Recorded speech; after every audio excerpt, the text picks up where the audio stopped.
El avance totalitario. Pareciera que muchos países y muchos pueblos buscaran en forma consciente el camino del subdesarrollo.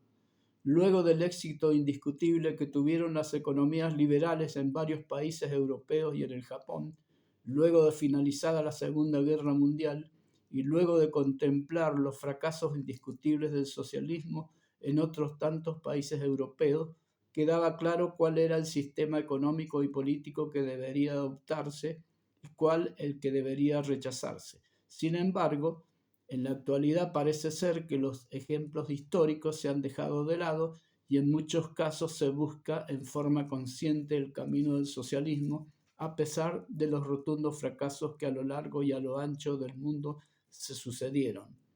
Con ello no se pretende afirmar que la economía social de mercado no necesite perfeccionamientos y adaptación por parte de la sociedad que la adopte, mientras que resulta evidente que debe rechazarse el socialismo por cuanto nunca logró los objetivos mínimos deseados.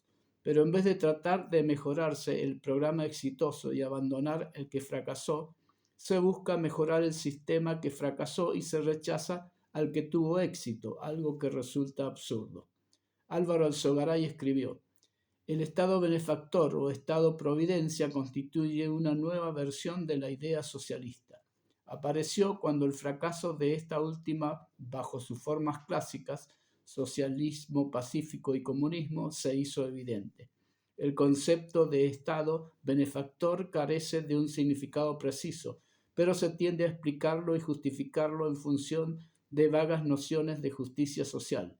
En todo caso, tiene un indudable atractivo para la demagogia moderna y constituye uno de los mayores problemas políticos de nuestro tiempo. Del libro Bases para la Acción Política Futura, Editorial Atlántida, Sociedad Anónima, Buenos Aires, 1969. A pesar del predominio de tendencias socialistas en muchos países, se sigue culpando al capitalismo por las sucesivas crisis. En cuanto a las diferencias entre estas dos formas de liberalismo, Alzogaray escribió: formas históricas del capitalismo liberal.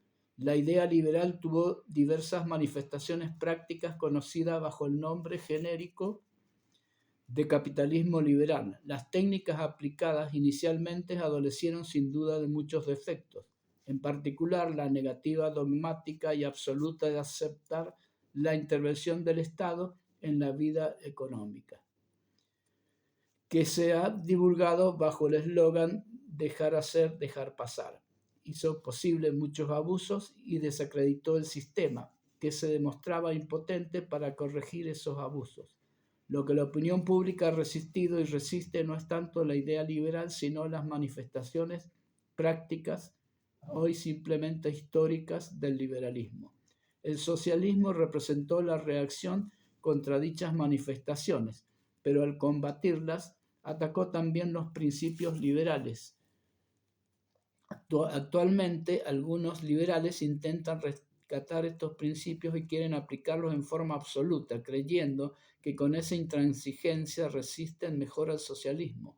Pretenden pasar de un solo golpe de la economía semisocialista o semiliberal en que vivimos a una economía liberal pura, conforme a un modelo elaborado sobre la base de aquellos principios.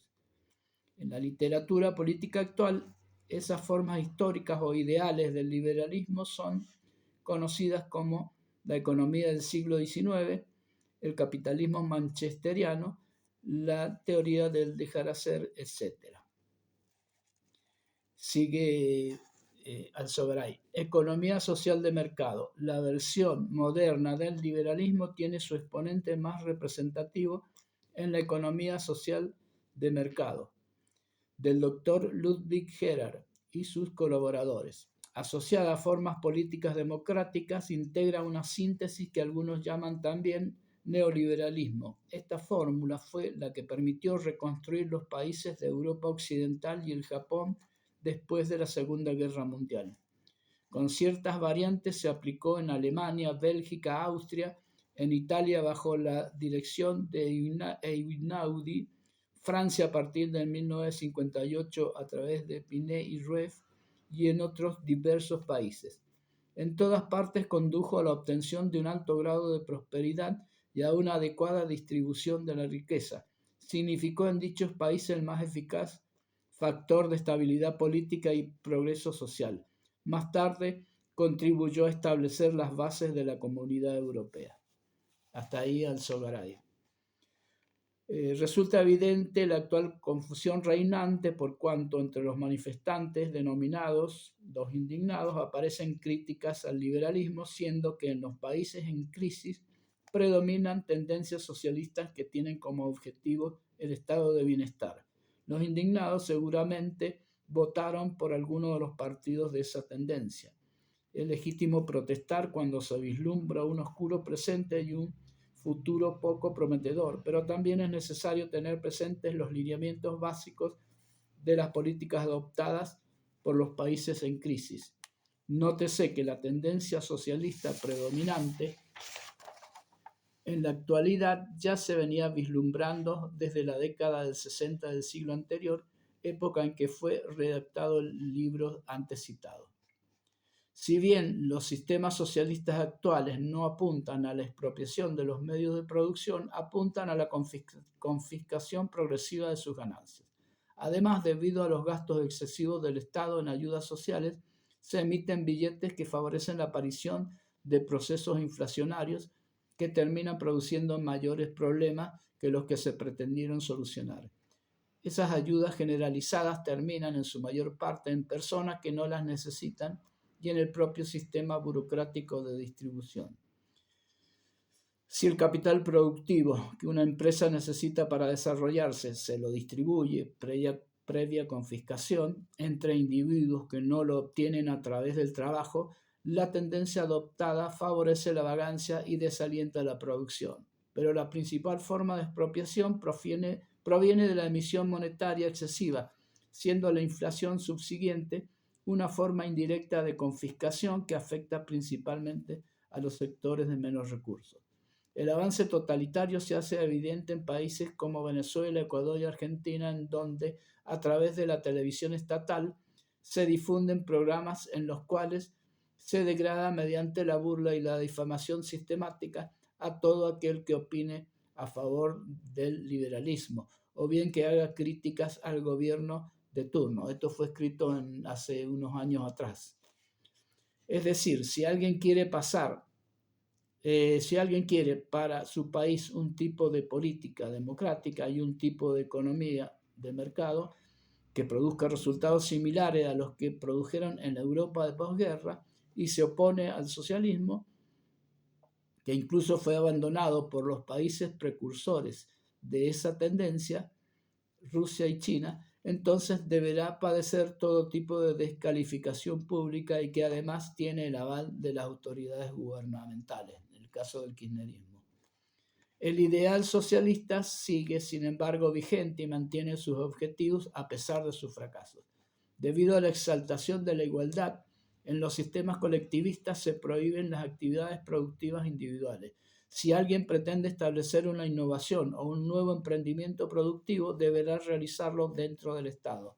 También, si una empresa estatal produce un excedente sobre la producción previamente planificada, tal excedente será para el Estado. Ante la imposibilidad de mejoras económicas individuales, es habitual la aparición de mercados paralelos o mercado negro, cuya fuente de aprovisionamiento lo constituye el robo generalizado a las empresas estatales, de las cuales todos son empleados. En lugar de considerar que el Estado es de todos, se considera que pertenece a la clase gobernante y parece no existir cargos de conciencia cuando alguien se apodera de aquello que al pueblo no le pertenece.